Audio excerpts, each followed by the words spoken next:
This is the PickBits daily signal for Sunday, July 12th, your signal in the day's tech noise. Here's the lineup. 1. A jury said a platform's design addicted a kid, and Meta is now appealing the verdict that thousands of other families are waiting on. 2. The class action over Grok's abuse images just reached past XAI to the company that published the weights. 3. OpenAI says its newest model proved a 50-year-old math conjecture in under an hour, and the mathematicians reading it are already pulling threads. And 4. On the brighter side, a Harvard model reads your tumor and tells you whether immunotherapy will actually work on you. Let's get into it.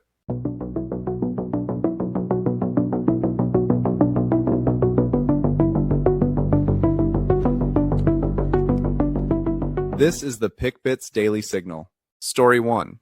On June 21st, we covered a court deciding that when Google's AI makes something up, Google is the one who said it. 6 days later, a judge refused to toss the class action over your voice print. At the end of the month, another judge ordered Meta to face trial over social media harms. Courts keep declining to let these companies out early. On Tuesday, Meta filed a notice of appeal in Los Angeles, fighting the first jury verdict in this country that found a platform's design addicted a child.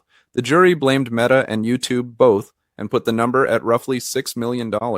Meta spent far more than that defending the case. The money was never the point. Ask yourself what they are actually protecting. It's for the precedential value, because now there are potential plaintiffs out there all over the country saying, I was affected by these products. I too could win a lawsuit of this nature, and it incentivizes these companies to settle or to maybe change their tactics when they see their bottom line sort of coming into play here. Everything here comes down to one word, and that word is design. Section 230 covers what users post. It has never covered the engineering of the notification that pulls you back. Thousands of claims are stacked behind this one, and a California appeals court decides whether that door stays open.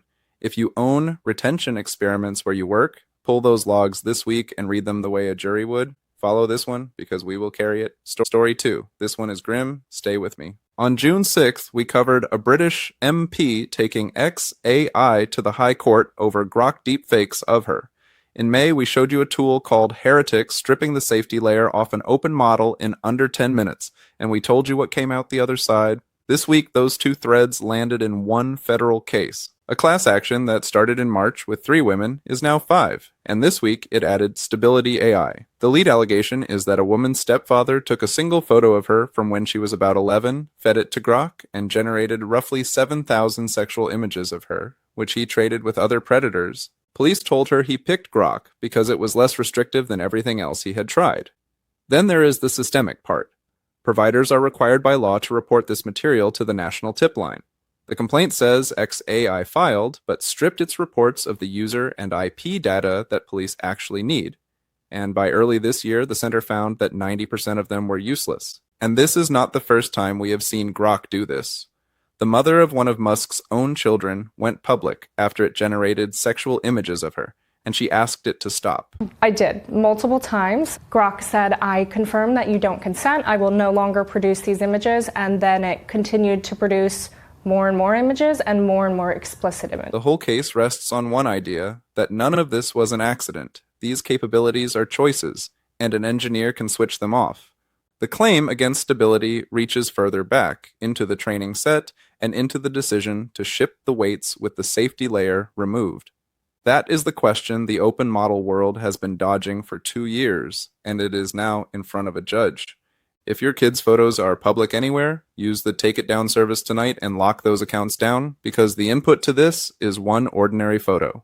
Send this to a parent who has never heard of that tool. A parent who has never heard of that tool. Story 3. A week ago, we covered Mistral shipping an open model that writes formal math proofs, the kind a computer can check line by line. We called it the move from plausibly right to provably right. OpenAI just went the other direction. They announced this week that GPT 5.6 Sol Ultra produced a proof of the cycle double cover conjecture, a graph theory problem that has been sitting open since 1973. 64 subagents in parallel, under an hour, and they published both the proof and the 700-word prompt that drove it. There is no machine verifier for this one, only mathematicians reading it. and the people who have started reading are not applauding. And there's currently a strong commercial incentive on the part of the technology industry to overstate the capabilities of their product. Thomas Bloom went through the write-up and found something specific. It never cites the prior work it leans on, a paper from 1983, and the argument itself is short, elementary, and could have been found in the 80s. That sounds brutal, but he is not saying the proof is wrong. He is saying a person could have found it 40 years ago, and no person did. It means the model did not invent new mathematics. It ground through known theory with a persistence no human bothered to sustain, and that is still real.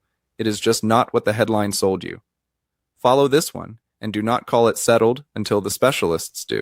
Story 4, and this is the one that leaves you somewhere better.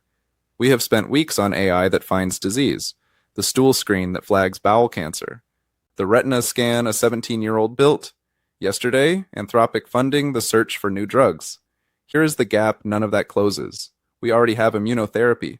Checkpoint inhibitors are some of the best cancer drugs we have ever built, and they fail most of the people who take them. We will have 30-35% patients who respond. When they respond, they have a very nice benefit, and it's durable, which is really the main key point of these drugs, is the durability, and hopefully we will be able to select them by building into flow patterns. Harvard published a model called Compass in Nature Medicine that reads the gene activity inside a tumor and predicts whether the drug will land. 10,000 tumors, 33 cancer types. It beats the best method we had by 8.5 points, and it held up on a cancer it was never trained on. It routes the whole prediction through 44 immune concepts a human can actually inspect. That answers the objection we raise here every single time one of these shows up. It is retrospective, it is not cleared by regulators, and it needs real trials before it touches anyone's treatment. But if someone you love is facing this decision, ask their oncologist one question this week. Has the tumor been gene sequenced, and what are we reading to decide this will work? That profiling is already standard of care. Send this to whoever needs to ask it. 10,000 tumors, and the useful part is that a doctor can argue with it. That's the signal. I'll see you tomorrow.